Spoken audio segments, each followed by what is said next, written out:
You wake up and realize you can't move, you can't speak, you can't breathe. And suddenly, you realize you're not alone. Old Hag Syndrome and Dreams. Spiritual dreams or waking nightmares. What is Old Hag Syndrome? An experience or phenomenon during sleep or upon waking from sleep where the sufferer is suddenly awakened, often by some auditory event. The person is aware of a presence or entity, usually evil or malicious, that's in this room. The victim is unable to move or speak. The individual feels a pressure on their chest. The experiencer is filled with terror and/or horror.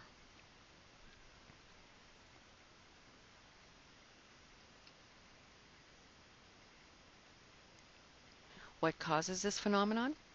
The old hag was believed to be a nightmare spirit in British and also Anglophone North American folklore.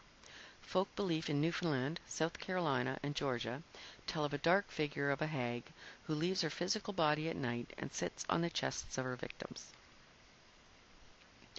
The phenomena was widely considered to be the work of demons or incubi, which were thought to sit on the chests of sleepers and engage in sexual intercourse with both men and women.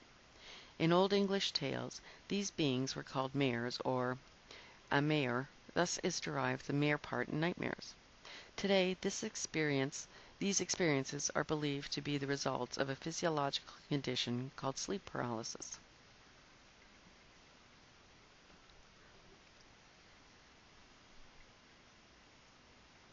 The scientific explanation. Every night during REM sleep, your brain shuts down all large muscle activity in your body to prevent you from acting out your REM cycle dreams. This mechanism is referred to as REM atonia or REM sleep paralysis. This safety mechanism can sometimes, though rarely, malfunction, and if you wake up suddenly, your brain may still think it's dreaming and sustain the paralysis. This explanation suggests that the sufferer is still in somewhat of a dream state and partially conscious at the same time, resulting in the conscious mind perceiving the dream content as real and terrifying.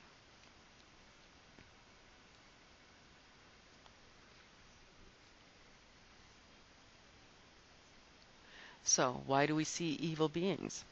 Sleep research have hypothesized that we tend to create an apparition because the REM intrusion triggers a perceptual warning system known as the threat vigilance system.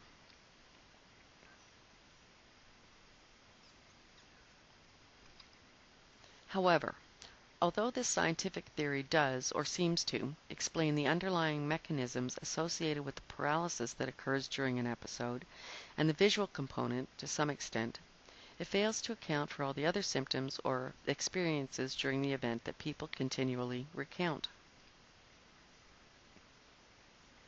Reported experiences include horrible smells, hearing voices, whispers, and conversations, pain in various areas of the body, feeling as if they're being sexually violated, feeling as if they're being strangled, having their hair pulled, feeling their bed move, sensing or feeling that someone or something is sitting or lying beside them. Some victims have even reported physical marks on their bodies after the experience has ended.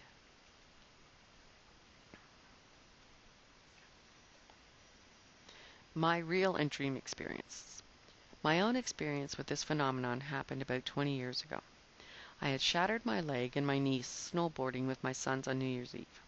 To make a long story a little shorter, I ended up in a full leg cast for months. However, just after the surgery, I wasn't to put any weight on my leg at all, so I wasn't given crutches, and I was pretty much bedridden for several weeks. It was during this time that I endured the most terrifying night of my life.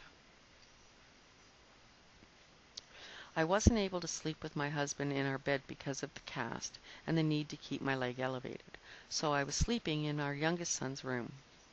I was awakened by the sound of footsteps and the floorboards creaking.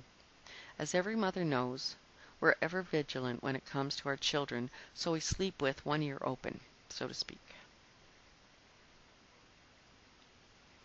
I immediately sensed that someone or something was in the corner of the room, and I knew it wasn't my husband or either of my sons. I heard the footsteps near the bed, and I felt someone or something sit on the edge of the bed, and I heard the bed springs creak and moan. The room was very dark, and I couldn't see anything at first. Then I smelled a horrible stench. I can only describe it as a rotting, musty, moldy smell. And then I felt something pressing on my chest, and I couldn't breathe.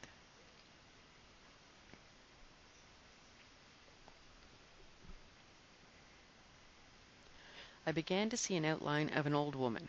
I can't remember the details very well anymore, but my heart began to pound so hard I could feel it in my chest and hear it in my ears. This thing, this presence, whatever it was moving closer and closer to my face, and I could feel its hands on my throat. I tried screaming, but no sound came out. I tried moving and was unable to move. I was absolutely terrified and beyond rational thinking. I desperately searched the room looking for something. What? I really don't know.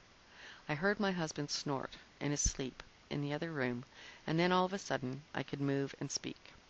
I screamed for my husband while at the same time jumping up out of the bed and literally running in a cast to where my husband lay peacefully sleeping.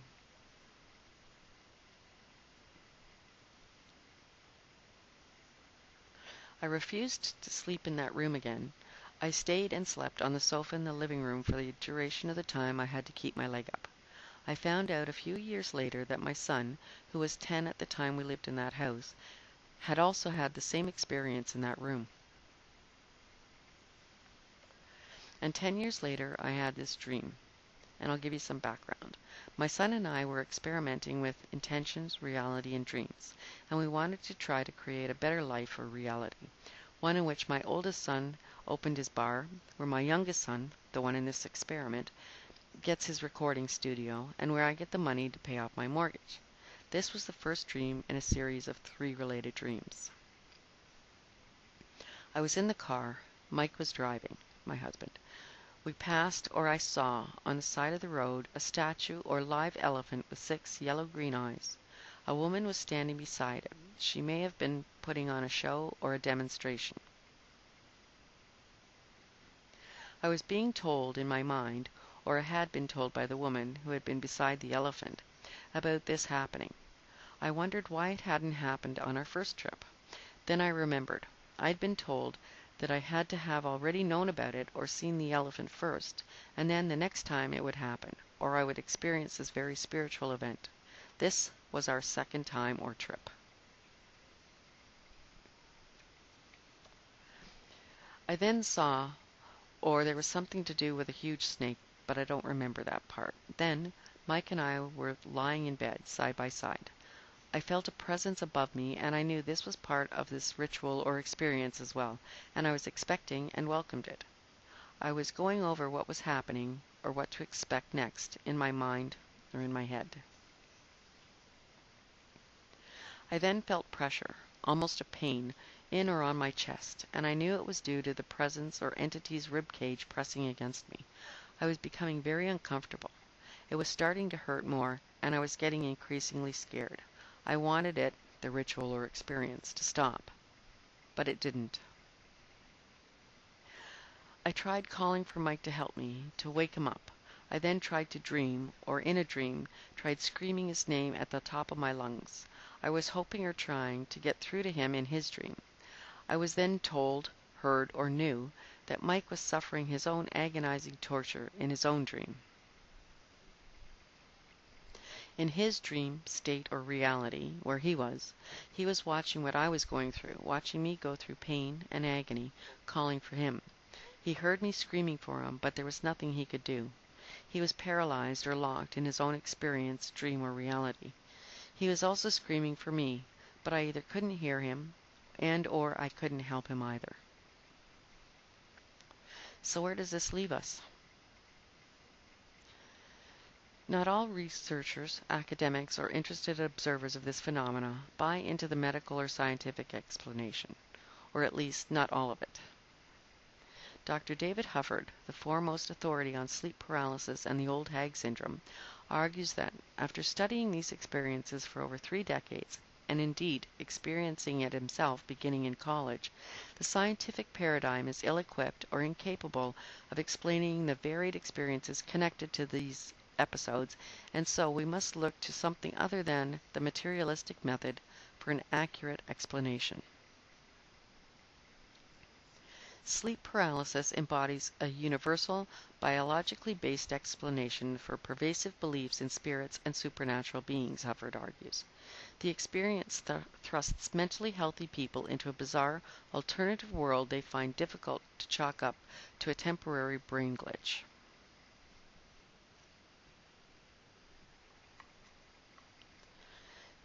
There seems to be only two theories for this phenomena: a physiological scientific one related to a malfunctioning sleep mechanism, and a supernatural one that has developed into folklore and tales of demons and witches sneaking around in the dark trying to suffocate or seduce people. There has to be another explanation, something between the two, one that explains all the symptoms or collective experiences of the phenomena and provides a realistic and logical cause at the same time. Until then, what can we do? Know what may bring on an episode. Episodes can occur when the body's in any position, but happens most often when you're lying on your back. For some, sleep paralysis is often brought on by insufficient or poor quality sleep or being overtired. Stress seems to be a factor in sleep paralysis as well, so try to relieve stress before bed as best you can. Also, a study found that 35% of subjects with isolated sleep paralysis also report a history of panic attacks unrelated to the experience of paralysis. How you can prevent sleep paralysis: get enough sleep, reduce stress, exercise regularly but not too close to bedtime, keep a regular sleep schedule, and sleep in other positions other than on your back. In conclusion, I'll admit that it's helpful and probably reassuring for individuals who've experienced this to know that there's at least some physiological basis for the encounter, and to know that they're not alone, nor are they crazy. But just knowing what the mechanisms of REM sleep are and what the possible problems may be doesn't help me, and I assume many others, in understanding why a relatively rare or supposedly rare physiological malfunction in the sleep cycle results in what we see and what we feel during this glitch, as David Hufford calls it, especially in light of the fact that not all of us are dreaming when it happens. My goal is to continue researching this subject and hopefully develop or at least discover alternative theories, ideas, or possibilities. If you're working on this phenomenon, or if you have any ideas, I'd love to hear from you. You can contact me at admin@terrygillisdreamanalyst.ca. Thanks for listening.